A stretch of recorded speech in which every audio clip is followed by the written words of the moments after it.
Hello everyone, কেমন আছো তোমরা সবাই? আশা করি তোমরা সবাই ভালো আছো, আমিও ভালো আছি তোমাদের আশীর্বাদে। তো আজকে সকালে আমি দেখাতে চলেছি আমার গুণধর শাশুড়ি কি করতে পারে।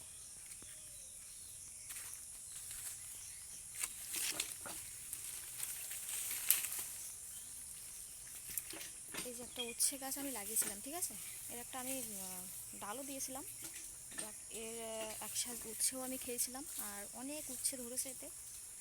তো এই উচ্ছে গাছটা আমার শাশুড়ি উপড়ে ফেলেছে, শাশুড়ি হোক কি শ্বশুর হোক, যাই হোক একজন উপড়ে ফেলেছে, ঠিক আছে।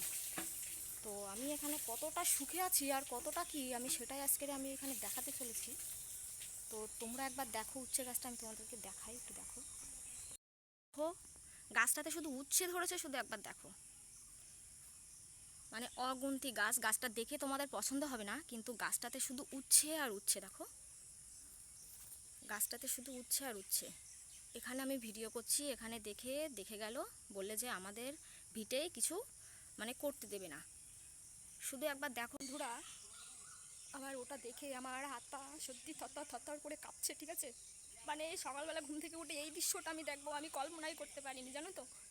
অনেকগুলো উচ্ছে নিয়ে আমি বীজ ছড়িয়েছিলাম, একটাই উচ্ছে গাছ হয়েছিল, সেই গাছে এতগুলো ধরন, আর সেটা উনি তুলে ফেলেছে সকালবেলা। আর এখন বলছে কিনা যে আমার ভিটে আমি কোনো কিছু লাগিয়ে খেতে দেবো না। একটাই ছেলে, তাদের সঙ্গে কেন এরকমটা করে আমি বুঝতে পারি। আমরা চারজন ফ্যামিলি বলে আমাদেরকে আলাদা করে দিয়েছি, ঠিক আছে, আমরা আলাদা খাচ্ছি, কিন্তু সেইভাবেই সুস্থভাবে তো আমাদেরকে খেতে দেওয়া হবে। কিন্তু এইভাবে কেন অত্যাচার করে আমাকে, আমি বুঝতে পারি না, আমি কি করেছি আমি। আর এটা তোমার হাজবেন্ড কে কিছু বললে চুপ করো, তোমরা চুপ, তুমি চুপ করো, সব কিছু তোমাকে সহ্য করতে হবে। আমি আর কত সহ্য করবো বলো তো, কত সহ্য করবো আমি।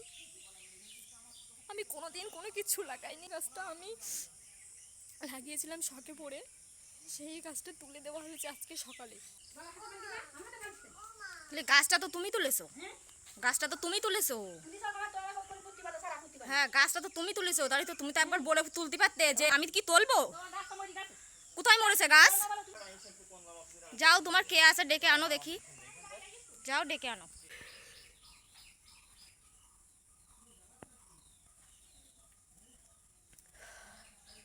দুটো মুরগি কিনেছিলাম, সেই মুরগি কেনার পর থেকেই